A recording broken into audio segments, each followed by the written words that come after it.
Pour l'enfilage de notre recouvreuse, je ferai toujours la comparaison avec une surjeteuse, parce que sur une surjeteuse, on enfile le boucleur supérieur en premier et après le boucleur inférieur et on finit par les aiguilles.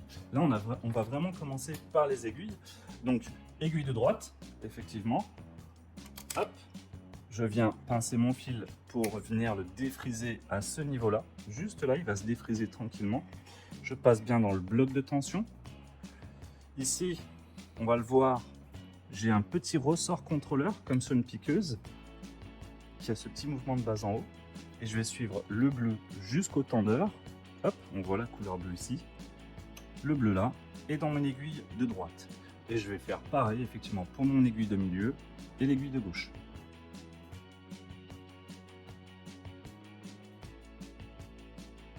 J'ai enfilé mes trois aiguilles, aiguille de droite, aiguille du milieu, aiguille de gauche. Je vais enfin enfiler la particularité de cette recouvreuse, le T-cup et le boucleur inférieur. Et ça se passe derrière la machine. C'est notre quatrième fil qui est celui-ci. Il est en couleur violette. Donc je viens comme ça et je viens clipser, voilà, dans ce premier anneau ici. Et là où c'est contre-intuitif, c'est que je vais venir dans l'ouverture du carter, juste là. Je vais trouver un premier passage, je passe bien par le bas pour aller dans un bloc de tension. Je passe dans cet anneau-là et dans cet anneau-là.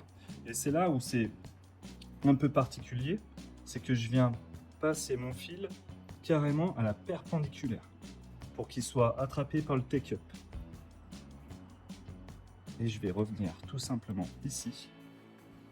Là, je vais juste jouer un peu avec mes aiguilles pour découvrir un petit peu mon boucleur inférieur. On voit qu'on ne le voit pas encore entièrement, ça risque d'être compliqué.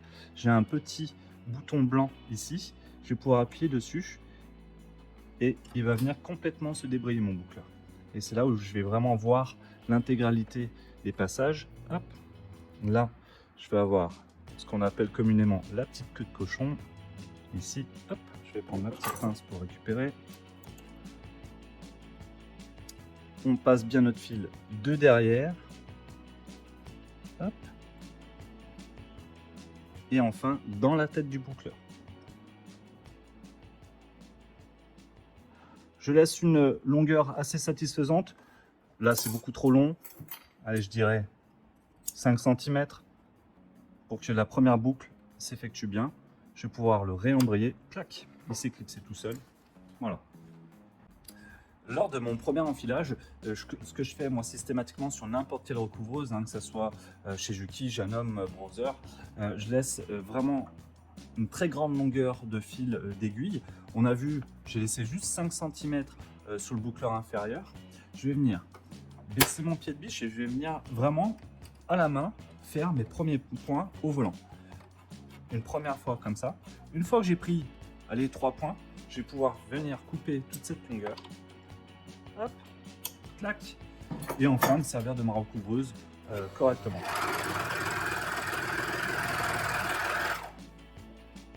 Et là on peut le voir, j'ai mes 3 fils d'aiguille et mon recouvrement qui est dessous, le fil rouge.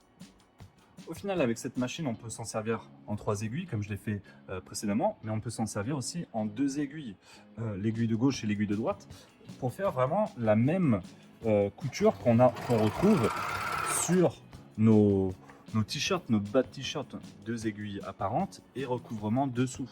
Et on peut le voir comme sur un t-shirt très traditionnel, on a bien nos 2 aiguilles dessus. Et le recouvrement dessous, c'est exactement cette machine-là qui fait ces ourlets-là, que ce soit en bas de taille, ou sur les manches, ou sur les sweats. Et enfin, comme sur une surjeteuse, on va pouvoir gérer notre longueur de pointe, longueur d'avance, mais aussi l'avantage, c'est qu'on a un différentiel.